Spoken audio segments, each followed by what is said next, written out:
여러분들 시험까지는 지금 여기 앉아 계신 분들은 거의 한 달 남았죠. 너무 빨리 끝냈어요. 근데 제가 그 강의 완강하는 그 추천하는 기간은 시험 보기 2주 전. 2주 전 완강이 제일 좋아요. 그래서 완강을 하고 나서 이제 2주간 마무리를 해야 되는데, 그러면 여러분들은 아직 한 달 남았으니까 2주 정도 놀아도 돼요? 그건 아니에요. 다 날아갑니다. 그러니까 그 2주 정도 마무리를 할 때, 마무리는 뭘 해야 되겠어요? 기출문제 풀이를 해야 되겠죠. 기출문제 풀이를 해야 되는데, 근데 완강을 하자마자 기출문제 풀이를 딱 시작하잖아요? 현타 와요. 안 풀려요. 아무것도 생각나지 않습니다. 아무것도. 우리가 엄청나게 긴 호흡, 장기간 지금 공부를 해왔지 않습니까? 개론 때 배웠던 게 아무것도 생각이 안 나. 그래서 마무리 처음 시작하자마자 기출문제 풀이가 아니야. 처음은 과목별 정리야. 과목별 정리. 그래서 그 과목별 정리는 어떻게 하냐면은 개론 피고 챕터 1, 챕터 2, 챕터 3 보면서 빨리 훑으면서 재부팅 시키는 거야. 우리가 공부했던 거를.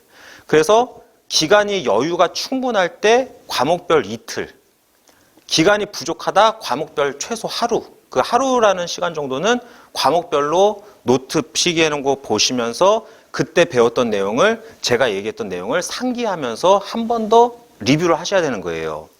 그렇게 과목별로 최소 4일에서 5일 정도, 추천은 한 주 정도, 한 주 정도는 과목별로 정리를 해야 돼. 그러니까 2주 남았을 때 한 주 정리하면은 그거는 곤란해. 2주 남았을 때는 4에서 5일 정도 과목별로 정리를 해야 돼요. 그러면 이제 남은 열흘이 이제 기출문제가 남아있지 않습니까? 이제 10일간 기출문제 풀이를 하셔야 되는데, 정말 질문 많이 받는 거, 몇 개념 풀어야 돼요. 기출 몇 개념, 몇 회 봐야 돼요. 이 질문 엄청 많이 하거든요. 인터넷으로 유명한 짤도 돌아다녀요.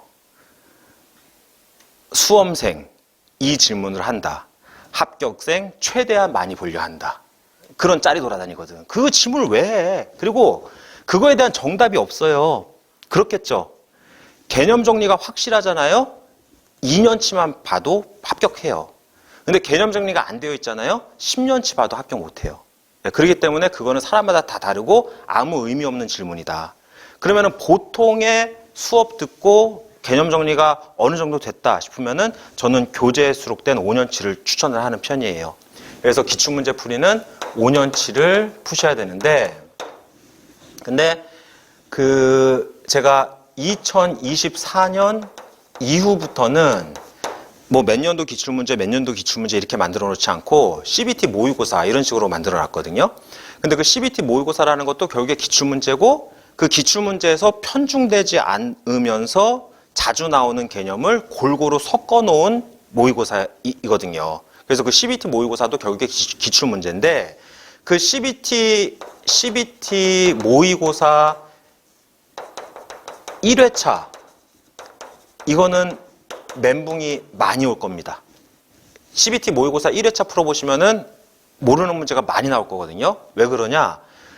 제가 CBT 시험을 볼 수 있는 시절에 CBT 시험장에 들어가서 훔쳐온 문제들을 여기다가 다 수록을 해버렸어요.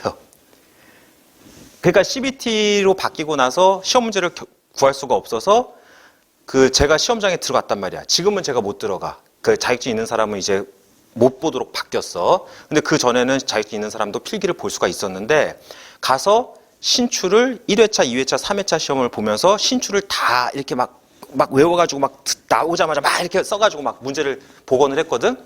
그 다음에 그 당시 수험생들한테 이거 나왔다라고 막 알려줬거든. 그랬더니 똑같이 나왔어요. 겁나 많았어요. 그래서 신출된 문제들을 CBT 모의고사 1회차에 수록을 해놨기 때문에 멘붕이 오는 게 정상이다.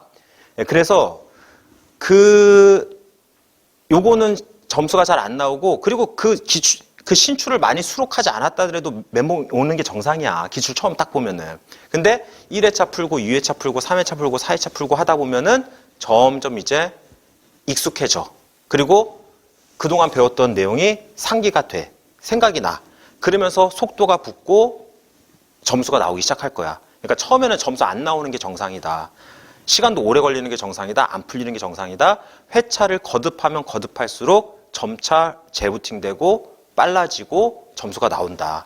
그러니까 그 기간을 기출문제풀이를 최소 열흘 정도는 확보를 하셔야 되고, 그 열흘 풀면서 1일차, 2일차, 3일차에 마인드를 흔들리지 말아라. 그 독하게 마음 먹고 자꾸 거듭하다 보면 계속 생각이 나서 점수가 잘 나오게 된다.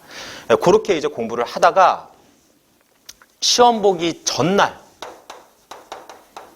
그 시험 보기 전날은 반드시 뭘 정리해야 될까? 암기 과목 정리해야 돼. 암기 과목. 이 시험 보기 전날까지 방지기술 계산 문제를 붙잡고 있는 사람들은 안 돼. 그러면 절대 안 돼요.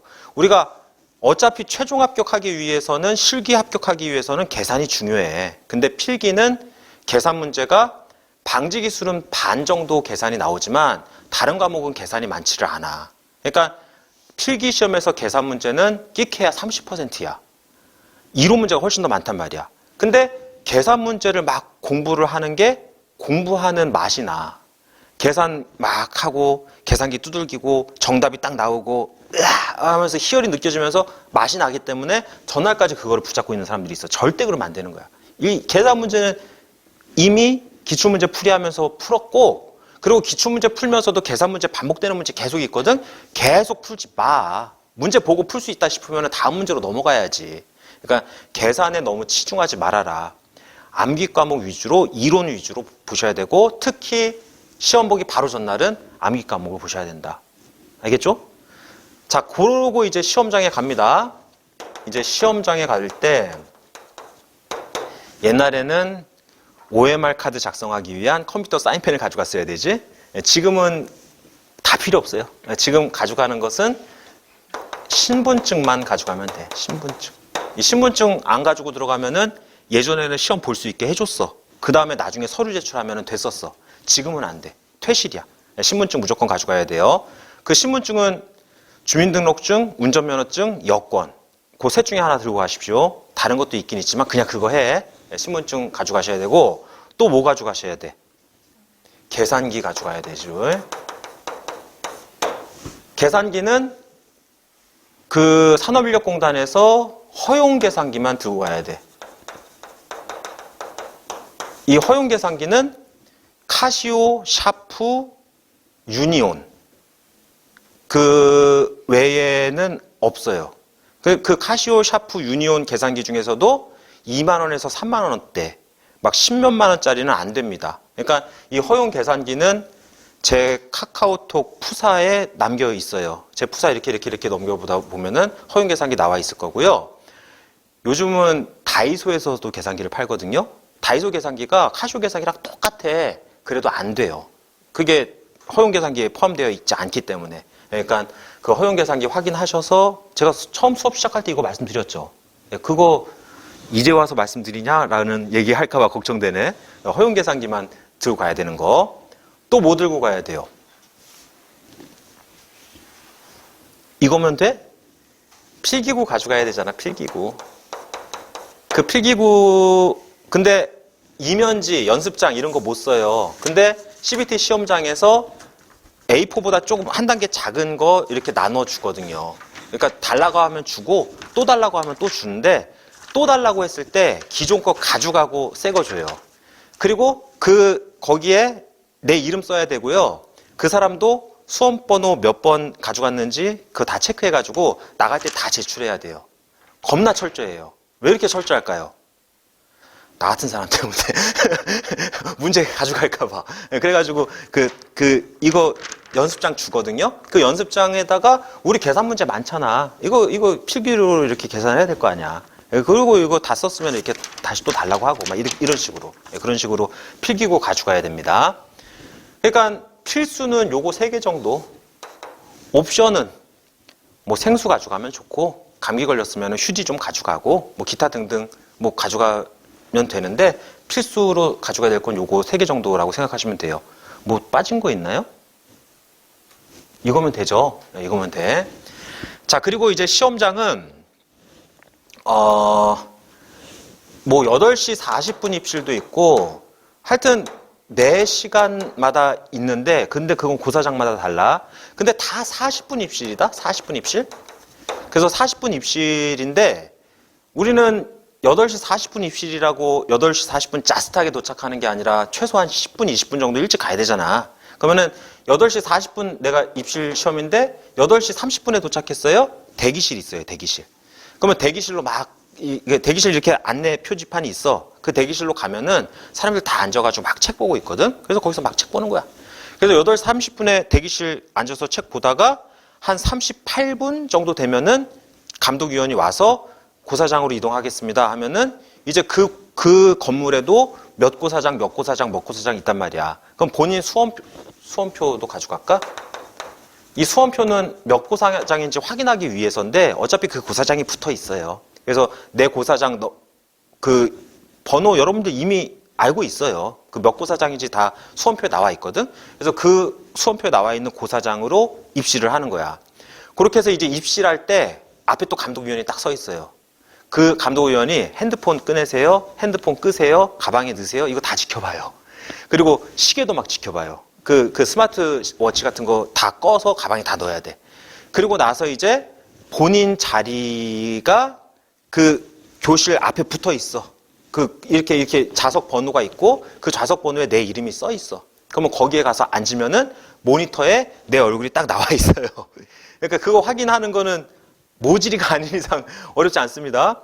그래서 그 모니터에 내 수험표가 써 있고 내 사진이 있고 거기에 이제 앉아가지고 대기를 하고 있다가 40분이 딱 되면은 이제 전체적인 안내방송이 나와. 안내방송이 나오는데 정말 자세하게 설명을 해. 정말 자세하게 안내방송 나오면서 다음 페이지 보세요. 이렇게 이 컴퓨터를 만지면서 같이 이렇게 설명 듣는 거야. 다음 페이지 보세요. 다음 페이지 보세요. 이렇습니다. 뭐 절대 뭐 불법 촬영해서는 안 되며 뭐 이렇게 뭐 형사상 뭐 시간할 수 있고 뭐 이러면서 이렇게 다음 자 이제 문제 연습 문제 풀이하는 과정을 연습해 보도록 하겠습니다. 다음 문제를 확인해 보세요. 여러분들은 오늘 어느 시험을 보러 왔습니까? 뭐 기능사다, 기술사다, 뭐 이거 골로시오. 그다음 다음 문제. 우리 산업인력공단은 고객 만족을 위해 몇 점을 목표로 활동하고 있습니까? 뭐 0점, 20점, 50점, 100점 뭐 이런 거 이런 연습한단 말이야. 그거 연습하면서 이 CBT 툴 다루는 방법을 충분히 익힐 수가 있어요. 그렇게 익히고 나서 준비가 딱 돼 있으면은 이제 감독위원이 계산기 뚜껑은 가방에 넣어주세요. 핸드폰 꺼진 거 가방에 넣어주세요. 자, 준비 다 되셨어요? 자, 시작하도록 하겠습니다 하면서 중앙에서 통제하면서 탁 눌러. 그러면 이제 모니터에서 3, 2, 1, 띵 하고 이제 시작되는 거야. 이제 그때부터 이제 딱 시작이 되는데 메뉴 설명에서 자세히 나오겠지만은 오른쪽 상단부에 과목 선택하는 게 있어요. 그냥 우리는 다 수질 시험이잖아. 근데 1과목, 2과목, 3과목, 3과목 뭐 먼저 볼 거냐. 그거 선택하는 란이 나오거든. 어디부터 가야 돼? 암기 과목부터 가야 돼. 암기 과목부터. 순서대로 풀면 안 돼. 순서대로 푸는 게 아니라 암기 과목부터 가야 돼. 그래서 암기 과목 하나, 암기 과목 둘, 암기 과목 셋 끝났어? 그 다음에 이제 개론 가고 마지막으로 방지 기술 가야 돼. 왜 그런지 알겠죠? 방지 기술은 계산 문제가 반 정도 나오면은 그리고 사람이 계산에 집중하다 보면은 시간 가는지 몰라요. 그래서 그 방지하다가 다른 암기 과목 아예 보지도 못하는 그런 경우가 발생할 수 있기 때문에 암기 과목 먼저 가고요. 모품 문제는요. CBT가 좋은 점이 그거예요. 넘어가. 그래서 암기 과목 풀고 모르는 문제 남겨놓고 넘어가서 이제 개론 풀고 방지 기술 풀었어. 다 풀었어. 하얗게 불태웠어. 자, 이제 모품 문제를 볼까 하면은 모품 문제 보기 메뉴가 있단 말이야. 그러면 그 모품 문제가 짝짝짝짝 나온단 말이야. 그거 빨리빨리 풀고 빨리빨리 찍고 해서 답안 체크하고 제출하기 누르면 되는 거예요. 그 제출하기 누르잖아? 정말 제출하시겠습니까? 네. 정말 제출하겠습니까? 2번 나와요. 아이씨, 네! 그러면 이제 3, 1 하다가 축하드립니다. 몇 점으로 합격하셨습니다. 떨어졌습니다. 뭐 이게 바로 나와요. 그래서 진짜 심장 떨리는 여러분들의 가장 심장 떨리는 2초 내지는 3초가 되지 않을까 그런 생각이 듭니다. 약간 좀 잔인해요. 옛날에는 그 텀이, 합격자 발표까지 텀이 있었는데, 바로 나와요. 그래서 이제 그 결과를 보고, 담대하게 붙었다고 너무 행복해 할 것도 아니고, 떨어졌다고 너무 실망할 것도 아니고, 담대하게 짐 싸서 나와서 차후 준비를 하시면 되는 거야. 그 과정이 여러분들 CBT 시험장에서 거치게 될 과정이에요. 주진아, 내가 뭐 중요한 거 빠뜨린 거 있니? CBT 과정 다 설명했죠? 그 CBT 시험 보는 과정에서 뭐 궁금한 거 있으세요? 그 안내방송 설명하면서 수십 번 얘기하는 게 있어요. 그리고 그 축하합니다, 합격합니다 하면서도 또 얘기하는 게 있어요. 내가 얘기하는 게 아니라 그들이 얘기해 주는 거. 응시 자격 서류 심사를 받지 아니하면은 합격이 취소됩니다. 이게 수십 번 얘기해. 근데 그걸 안 받는 사람이 꼭 있어요. 응시 자격 서류 심사 반드시 받으셔야 됩니다. 응시 자격 서류 심사는 같은 등급에서는 평생 한 번이에요. 기사를 취득하면서 서류 심사 받아서 기사 땄어. 다른 기사 또 봤어. 이거는 제출하는 거 아니야. 근데 지난번에 산업기사 따면서 제출했어. 요번에 산업기사 따고 나서 1년 경력이 생겨가지고 기사로 업그레이드 할 거야. 그럼 제출을 해야 되는 거야. 알겠죠? 그래서 그리고 3학년 마치고 최종 학년 제약으로 응시 자격 서류 심사 받았어. 근데 올해 졸업했어. 졸업자로 바꿔야 되는 거 아니냐? 바꿀 필요 없는 거야. 졸업 예정자든 졸업자든 기사 등급이 되는 건 마찬가지니까. 그러니까 평생에 한 번이다. 같은 등급에 대해선. 그 응시 자격 서류 심사를 반드시 받으셔야 되고, 그 응시 자격 서류 심사 받는 방법은 온라인 제출이 있고 오프라인 방문이 있는데, 대부분의 대학교에서는 온라인 제출이 된다. 그래서 온라인 제출하는 방법은 유튜브에 올려져 있다. 그 유튜브 보고 그 온라인 서류 제출을 시험 끝나자, 이제 제일 좋은 거는 시험 접수하면서 하는 게 제일 좋은데, 근데 시험 접수하면서 응시 자격 서류 심사를 받기 곤란한 게 1회차다. 1회차는 시험 접수가 1월인데 학적 정리는 3월에 학적 정리가 된다. 그러니까 1회차 시험 보는 분들은 시험 보고 와서 3월이 넘고 나서 온라인 서류 제출을 해라. 2회차, 3회차는 당장 그 시험 접수하면서 바로바로 해라. 온라인 서류 제출. 그 온라인 서류 제출이 안 된다 싶으면은 그 준비해야 할 서류를 갖춰서 인근 산업인력공단에 방문을 하셔야 된다. 그거를 까먹으면 안 돼요. 자, 그렇게 이제 제출까지 해서, 제출까지 해야 합격 예정자가 합격자가 되는 겁니다. 알겠죠? 그렇게 합격자로 해야 실기시험 접수가 가능한 거예요. 실기시험 접수를 하기 위해서 합격 예정자는 시험 접수를 못 합니다. 그거 주의해서 그 서류 심사 다 완료하시고 나서 이제 실기 준비를 하시면 되는 거예요. 실기 준비는 제 수업이 엄청나게 긴 호흡이었죠. 실기까지 많이 다뤄드리고 싶어가지고 긴 호흡이었어요. 그래서 그 실기는 근데 그동안 다뤄드렸던 그 실기에서도 나와요라는 개념이 잘 생각이 안 나시죠? 그리고 이제 실기는 문제를 많이 풀어봐야 되거든요. 그 문제 풀이 같은 거를 저와 함께 하면은 조금 더 수월하지 않을까 그렇게 생각을 합니다. 자, 어쨌든 질문, 시험 보는 과정에서 다 소화됐어요? 그래요. 자, 어쨌든 정말 긴 시간이었고 인강 들으시는 분들 너무너무 힘드셨을 거예요. 여기 오시는 분들도 너무너무 힘드셨을 거예요. 긴 시간 동안에 그 집이 먼 분들도 많이 있었을 건데 어쨌든 여러분들이 있어서 즐겁게 수업을 할 수가 있었어요. 혼자 했으면 얼마나 힘들었을까. 그리고 여러분들이 와주신 덕분에 즐겁게 수업을 할 수 있어서 인강 보시는 분들도 지루하지 않으시지 않았을까 그런 생각이 듭니다. 공부해야 할 내용 많은 거 인정해요. 어려운 거, 암기해야 될 거 많은 거 인정합니다. 근데 어쨌든 여러분들이 목표로 삼으셨잖아요. 따고자 마음을 먹었지 않습니까? 마음 먹었으면은 해야 돼요. 그게 여러분들이 성공하는 비법이야. 그러니까 인터넷에서도 뭐 그런 얘기 많이 하지만은 성공하고 싶으면 이불을 먼저 개어라 라고 얘기를 하지 않습니까? 그러니까 움직이란 얘기야. 당장 지금 일어나서 뭔가를 해야 네가 성공을 하지 계속 누워서 SNS만 보고 있으면은 성공할 수 있겠느냐. 그래서 그 축구 감독 그 누구시죠? 그 맨유 감독? 그분이 명언을 했잖아. SNS는 인생의 낭비일 뿐이다. 퍼커슨인가? 퍼커슨 맞나요? 하여튼 그분이 그런 얘기를 했어요. 그러니까 성공이라는 건 작은 거를 이뤄내는 과정이 계속 쌓이다 보면 성공하는 거예요. 이 자격증 따는 거 성공 아니에요. 이 자격증 따서 수질환경 기사, 수질환경 산업기사 땄다고 여러분들이 원하는 회사에 원하는 연봉을 받으며 취업할 수 있나요? 아닙니다. 절대 아니에요. 이거는 그냥 환경 직종에 뛰어들 수 있는 제로 베이스일 뿐이야. 이거는 플러스가 아니라 마이너스가 안 되기 위해서 따는 자격증일 뿐이라고 생각을 해요. 그럼에도 불구하고 이 자격증을 왜 따야 되는 거냐면은 말씀드린 것처럼 작은 성공, 작은 성공, 작은 성공이 쌓이다 보면은 성취감이 있고 쾌감이 있어. 그러면 사람은 그 성취감과 쾌감에 대한 내성이 생겨. 더 큰 성취감, 더 큰 쾌감을 위한 자세가 바뀐다는 얘기야.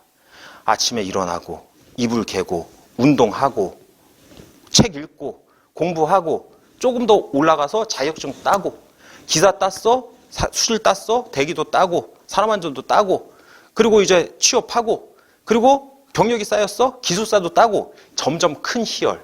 그 점점 큰 희열을 갖기 위한 아주 작은 과정일 뿐이야.